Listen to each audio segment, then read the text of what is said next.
maka selalulah jadi mata lebah, jangan menjadi mata lalat gitu. Jadi ya boleh tadi ada yang cuma sebagian ini sebagai cuma jadi follow, kadang jadi follower itu juga ada banyak manfaatnya kalau dia benar-benar belajar, kalau dia memang mengikuti orang yang diikuti itu benar kayak gitu. Kalau misalnya di wirausaha atau di bisnis, maka sama halnya aku belajar bisnis, yang kamu belajar itu dari orang yang sudah bisnis beneran, orang yang benar-benar udah sukses, atau orang cuma bicara aja. Nah, sama halnya seperti ini. Nah, itulah namanya belajarlah dengan orang yang sudah belajar. Belajarlah dengan orang yang benar, seperti itu. Jadi, kalau ngomongin dari diri sendiri, itulah sangat luas itu. Jadi, kalau tadi udah ngomongin waktu, udah gunanya apa, sekarang kesukaanku ini apa? Untuk diriku sendiri besok ini aku ngapain? Kalau ada masalah, gimana cara mestain masalah? Ini sangat panjang. Contoh nih, ada banyak teman-teman terkadang ada masalah adalah untuk di sosmednya. Itu salah satu. Padahal itu tidak memberikan solusi. Justru orang-orang akan memberikan entah itu hujatan, entah apa. Kalau nggak baca sih nggak apa-apa ya, maksudnya kita nggak tahu mereka komentar atau apa namanya udah di sosmed kan seperti itu. Tetapi kalau orang yang mudah untuk menyerap energi negatif, maka itu juga akan berpengaruh buruk.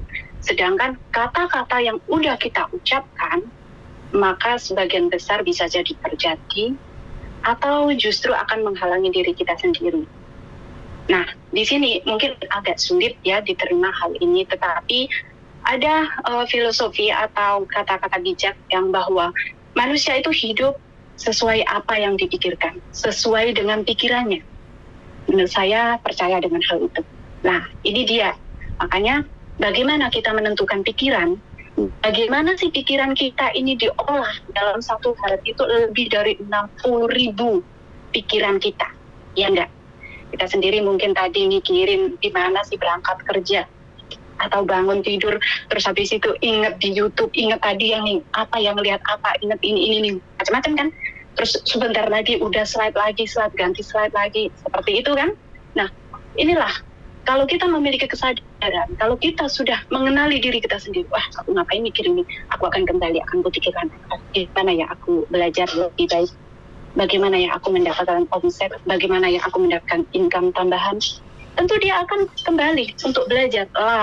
Di sini amazingnya, kalau kita sudah menarik nih pikiran kita tadi yang melayang-layang sambil mungkin ya, sambil nyopir, sambil nyuci, sambil kerja, pikirannya melayang-layang, kita tarik nih kembali ke diri sendiri.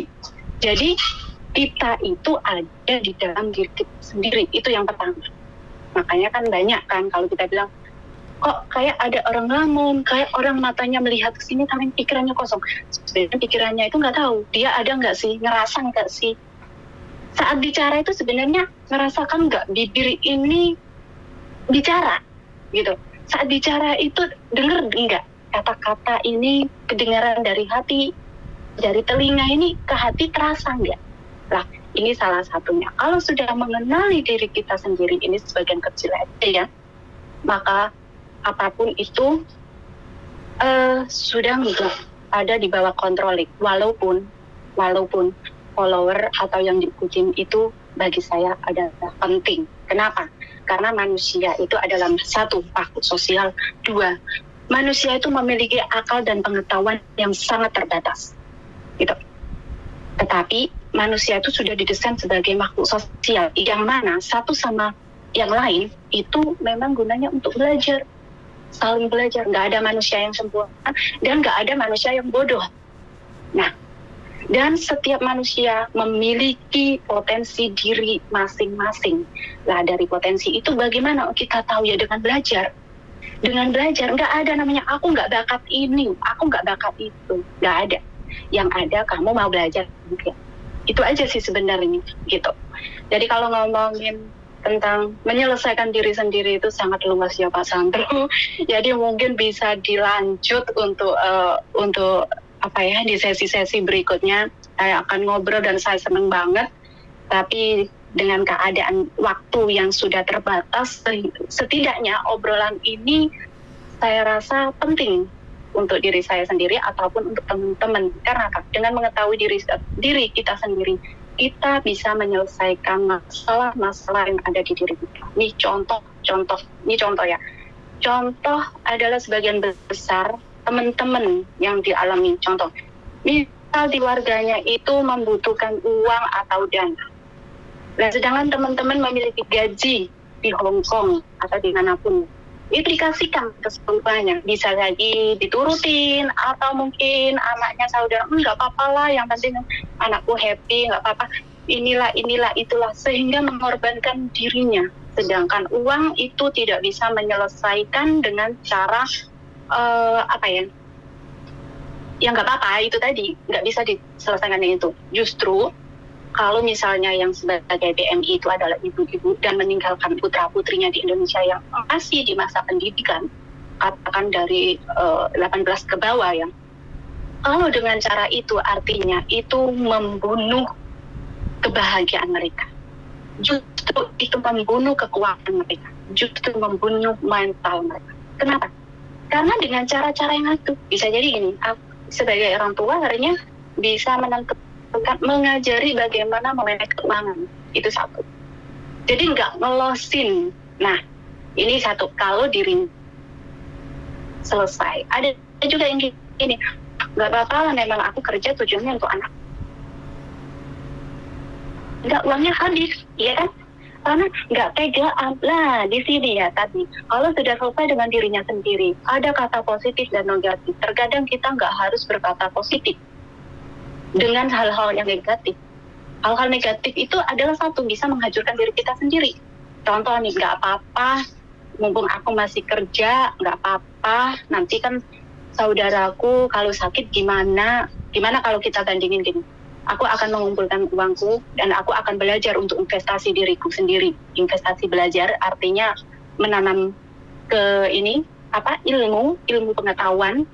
Lah, kemudian nanti kalau sudah tahu, bagaimana kalau misal nih yang paling dasar aja, menjadi bos tanah misalnya, menjadi tuan tanah. Gimana kalau misalnya bermanfaat untuk keluarganya yang tadi biasanya minta-minta, akhirnya nggak perlu minta-minta. Gimana kalau kita tanami, kita bagi untung? Gimana kamu yang kelola, kita bagi untung? Kayaknya lebih enak ini kan ya, bisa jangka panjang, bisa untuk memberikan pendapatan pasti. Kenapa? Jadi nggak ngajarin mental miskin, nggak ngajarin mental ngemis seperti itu. Inilah gunanya diri sendiri. Cabangnya sangat banyak Pak Sandro pokoknya gitu. Jadi seperti pohon beringin banget gitu ya. Jadi untuk mengatakan diri sendiri ini banyak sekali. Kalau kita udah tahu dengan diri sendiri, sangat berarti nggak ada namanya orang itu kena tipu. Pasti ada, itu karena ketelitisan. Tapi tidaknya jangan yang krusial. Dua, kalau kita udah mengenali diri kita sendiri, kita bisa mengenali orang lain. Bukan berarti kita harus kumpul tidur bareng, kayak jogging bareng, kayak apa. Bukan itu ya. Dengan cara kita tahu karakternya, dengan cara kita tahu gimana interaksinya, itu udah bisa cukup mengenali. Nah, di sini artinya apa? Kita bisa berkawan dengan orang yang membawa positif, bisa berteman, berkumpul, atau berkomunitas dengan yang membawa positif, bukan yang toksik seperti itu. Karena apa? Itu tadi. Karena kita sudah mengenali diri kita sendiri, sehingga mudah untuk mengenali orang lain. Kalau kita belum mengenali diri kita sendiri, sangat sulit mengenali orang lain. Yang ada mungkin kita ingin dikenal sama orang lain. Tuh. Jadi yang saya alami dalam kehidupan saya tentang diri kita sendiri, tentang kehidupan saya sendiri, bagaimana perjalanan hidup itu, bagaimana di lingkungan, itulah yang saya dapatkan. Jadi, oh iya, kalau orang sudah punya dirinya sendiri, tidak butuh kok dikenali orang. Justru tidak tahu, malah orang lain sudah mengenali. Dan itu pun, apa iya? Karena sudah asik ini dengan dirinya. Cuman, yang harus digarisbawahi, yang dibilang asik dengan diri sendiri bukan berarti kita ke ego. Nah, panjang ya Pak Chandro kalau mau diceritakan gitu. Jadi, artinya di sini membahas sesuatu yang lebih ini dulu ya. A itu adalah lebih mengerti apa tadi itu lebih ke diri kita sendiri, artinya lebih paham kehidupan ini mau dibawa kemana, jalannya ini mau kemana, tujuan tuh mau kemana gitu.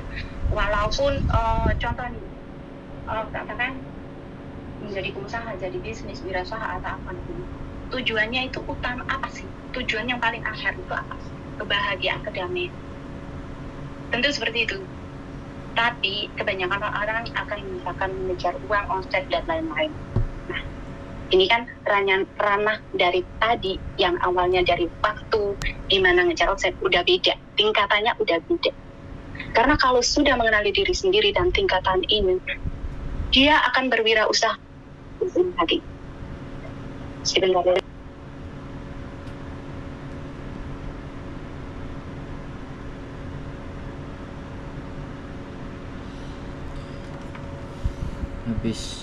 habis diceramain tiba-tiba hilang.